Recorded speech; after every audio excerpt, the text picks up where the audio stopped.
کہ بس کام پر جا رہا ہوں۔ وہ حسب عادت باتوں ہی باتوں میں پیسوں کی طرف آ گیا۔ میں نے کہا کہ کچھ پیسے بھیج دو، کچھ کام رکا ہوا ہے۔ میں نے کہا ہاں بھیج دوں گا۔ پھر میں نے پوچھا کہ گھر کا کتنا کام باقی ہے؟ فوراً بولا ابھی تو بہت کام رہتا ہے، ابھی بجلی کی فٹنگ باقی ہے، ابھی اور بھی بہت کچھ کرنا ہے۔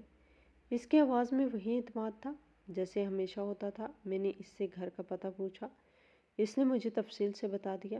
پھر اس نے کہا کہ ابھی تو گھر رہنے کے قابل بھی نہیں ہے، ہم لوگ ابھی بھی کرائے کے گھر میں ہی رہ رہے ہیں، تم سے تو صرف تعمیر کے پیسے لیتے ہیں، گھر کے باقی خرچے تو میں خود اٹھا رہا ہوں، میری اپنی اولاد بھی ہو گئی ہے، گھر چلانا آسان نہیں ہوتا۔ وہ بڑی صفائی سے بات کر رہا تھا۔ میں نے کہا ٹھیک ہے، فون بند کیا اور میری نظر سامنے سڑک پر تھی مگر دماغ کہیں اور تھا۔ میں سیدھا پاکستان پہنچ گیا۔ ہوائی اڈے سے باہر نکلا تو گرم ہوا کے جھونکے نے میرا استقبال کیا۔ میرا دل تیزی سے دھڑک رہا تھا۔ میں نے گھر جانے کی بجائے سیدھا اس پتے کا رخ کیا جو میرے بھائی نے دیا تھا۔ راستے بھر میرے ذہن میں ایک ہی سوال تھا کہ حقیقت کیا ہے۔ جب میں وہاں پہنچا تو رک گیا۔ میں نے ارد گرد دیکھا اور پھر اس جگہ کو دیکھا جہاں میرا گھر بننا تھا۔ میرا دل بے چین ہو رہا تھا، بس مجھ سے صبر نہیں ہو رہا تھا۔ میرے بھائی نے بتایا تھا کہ گھر ابھی بنا نہیں اور تعمیر چل رہی ہے، مگر جب میں اس پتے پہ پہنچا تو سامنے جو منظر تھا وہ میری سوچ سے بالکل مختلف تھا۔ میرے سامنے ایک مکمل بنا ہوا گھر کھڑا تھا، نہیں بلکہ گھر نہیں، ایک خوبصورت سا بنگلہ تھا جس کی دیواریں نئی مگر جمی ہوئی لگ رہی تھی، جیسے یہ کال نہیں بلکہ کافی عرصے پہلے بن چکا ہو۔ دروازے پر پینٹ چمک رہا تھا، کھڑکیوں کی شیشے صاف تھی اور چھت کے کناروں پر رنگ بھی اترنے نہیں لگا تھا، بلکہ ایسا لگ رہا تھا جہاں کافی وقت سے رہائش ہو رہی ہے۔ میں کچھ لمحوں تک وہیں کھڑا اسے دیکھتا رہا۔ میرے دل میں عجیب سی کیفیت تھی، خوشی بھی تھی، حیرانی بھی، اور ساتھ میں ایک سوال بھی۔ میں نے اوپر نظر اٹھائی تو ٹیرس پہ کپڑے سوکھ رہے تھے، چھوٹے بچے کے کپڑے، ایک عورت کے کپڑے اور کچھ مردانہ کپڑے بھی، جنہیں دیکھ کر مجھے فوراً اندازہ ہو گیا کہ یہ میرے بھائی کے ہی ہوں گے۔ اندر سے آوازیں آ رہی تھی جیسے کوئی چل رہا ہو، کوئی بات کر رہا ہو۔ گھر میں زندگی تھی، حرکت تھی، چہل پہل تھی۔ میں سوچنے لگا کہ بھائی نے مجھ سے یہ کیوں کہا کہ ابھی گھر مکمل نہیں ہوا؟ یہ تو پورا تیار تھا، بلکہ ایسا لگ رہا تھا کئی سال پہلے سے آباد ہے۔ پھر میرے دل میں ایک خیال آیا، شاید وہ مجھے سرپرائز دینا چاہتا ہو۔ میں نے خود سے کہا ہو سکتا ہے وہ چاہتا ہو کہ میں اچانک آؤں اور وہ مجھے یہ سب کچھ دکھا کر خوش کرے۔ یہ سوچ کر میرے چہرے پر ہلکی سی مسکراہٹ آ گئی۔ میں آہستہ آہستہ دروازے کی طرف بڑھا۔ گھر واقعی بہت خوبصورت تھا، ہر چیز سلیقے سے بنی ہوئی تھی، ایسا لگ رہا تھا جیسے کسی نے دل لگا کر اسے بنایا ہو۔ میں دل ہی دل میں خوش ہو رہا تھا کہ اگر کوئی انسان اپنی پوری زندگی پردیس میں محنت کرے اور واپس آئے تو اسے ایسا گھر ملے تو واقعی اس کی محنت وصول ہو جاتی ہے۔ میں دروازے کے قریب پہنچا تو دیکھا کہ ایک چوکیدار بھی بیٹھا ہوا ہے۔ میں نے دل میں سوچا کہ واہ، بھائی نے تو چوکیدار بھی رکھ لیا، ہم تو واقعی امیر ہو گئے۔ میں دروازہ کھول کے اندر جانے لگا تو چوکیدار نے مجھے روک لیا۔ اس نے سخت لہجے میں کہا کہاں جا رہے ہو؟ میں نے حیرت سے کہا کہ میں ساجد ہوں، اس گھر کا مالک۔ وہ ہنسنے لگا اور بولا کہ تم کہاں سے اس گھر کے مالک آ گئے؟ میں نے کہا کہ یہاں ماجد عظیم رہتا ہے نا؟ اس نے کہا ہاں رہتا ہے۔ کیوں؟ میں نے کہا وہ میرا بڑا بھائی ہے۔ چوکیدار کا چہرے ایک دم بدل گیا، اس کی آنکھوں میں سختی آ گئی۔ اس نے مجھے زور سے دھکا دیا اور کہا یہاں سے نکل جاؤ۔ میں سنبھل بھی نہ سکا اور پیچھے کی طرف لڑکھڑا گیا۔ میں نے کہا یہ کیا کہہ رہے ہو؟ اس نے غصے سے کہا کہ یہاں دوبارہ آنے کی کوشش بھی نہ کرنا ورنہ تمہاری ٹانگیں توڑ دوں گا۔ میں سناٹا سا ہو گیا۔ اس نے مزید کہا کہ ہمارے صاحب کا حکم ہے اگر تم کبھی یہاں آؤ تو تمہیں اندر نہ آنے دیا جائے۔ یہ سن کر میرے پیروں تلے سے زمین نکل گئی۔ میں نے کہا کیا مطلب؟ اس نے کہا کہ جو سنا وہی مطلب ہے، اب یہاں سے جاؤ۔ میں کچھ لمحے وہیں کھڑا رہا، پھر آہستہ آہستہ پیچھے ہٹ گیا۔ میرا دل دھڑک رہا تھا، دماغ سن ہو رہا تھا، مجھے کچھ سمجھ نہیں آ رہا تھا کہ یہ سب کیا ہو رہا ہے۔ میں تھوڑا دور جا کر کھڑا ہو گیا اور فوراً بھائی کو فون کیا۔ فون بجا اور اس نے اٹھا لیا۔ میں نے خود کو سنبھالتے ہوئے کہا کہ گھر میں کتنا کام باقی ہے؟ وہ ہمیشہ کی طرح بولنے لگا کہ ابھی تو بہت کام رہتا ہے، ابھی تو باتھ روم بھی مکمل نہیں ہوئے۔ میں نے آنکھیں بند کر لی اور گہری سانس لی۔ پھر میں نے کہا کہ جھوٹ نہ بولو۔ وہ کچھ لمحے خاموش ہو گیا۔ میں نے کہا میں یہ سب دیکھ چکا ہوں۔ میں گھر کے باہر کھڑا تھا، تمہارے چوکیدار نے مجھے اندر نہیں آنے دیا۔ اب بتاؤ یہ سب کیا ہے؟ چند لمحوں کی خاموشی کے بعد اس کی آواز بدلی ہوئی تھی۔ اس نے کہا کہ اچھا تم آ ہی گئے ہو تو سن لو سچ۔ اس کے الفاظ میرے دل پر ہتھوڑے کی طرح لگ رہے تھے۔ اس نے کہا کہ یہ گھر آج کا نہیں، یہ پچھلے 5 سال پہلے ہی بن چکا تھا۔ میں سن کر جیسے پتھر ہو گیا۔ وہ بولتا رہا جو پیسے تم بھیجتے تھے میں انہی سے اپنا گھر چلاتا رہا ہوں۔ میں نے جو کچھ کیا اپنی بیوی اور بچے کے لیے کیا۔ یہ گھر میرا ہے، تمہارا اس سے کوئی تعلق نہیں۔ سب کچھ میرے نام ہے۔ اگر تمہیں کچھ کرنا ہے تو عدالت چلے جاؤ، مگر تم کچھ حاصل نہیں کر سکو گے۔ میں خاموش کھڑا اس کی باتیں سنتا رہا۔ ایسا لگ رہا تھا جیسے میں کسی اور سے بات کر رہا ہوں۔ یہ وہ بھائی نہیں تھا جس کے لیے میں نے سب کچھ قربان کیا تھا۔ اس کی ہر بات میرے کانوں میں ایسے جا رہی تھی جیسے کسی نے پگھلا ہوا سیسا ڈال دیا ہو۔ میری آنکھوں کے سامنے اندھیرا سا چھا گیا۔ میں نے اپنی پوری زندگی کی محنت یاد کی، وہ راتیں یاد کی جب میں روتا تھا، وہ دن یاد کیے جب میں نے سخت گرمی میں مزدوری کی۔ میں نے اپنے ماں باپ کے لیے خواب دیکھے تھے، میں نے مریم کے لیے خواب دیکھے تھے، میں نے ایک گھر کے لیے خواب دیکھے تھے، اور آج میرے پاس کچھ بھی نہیں تھا۔ ماں باپ دنیا سے جا چکے تھے، مریم کسی اور کی ہو چکی تھی، اور جس گھر کو میں اپنا سمجھتا تھا وہ بھی میرا نہیں تھا۔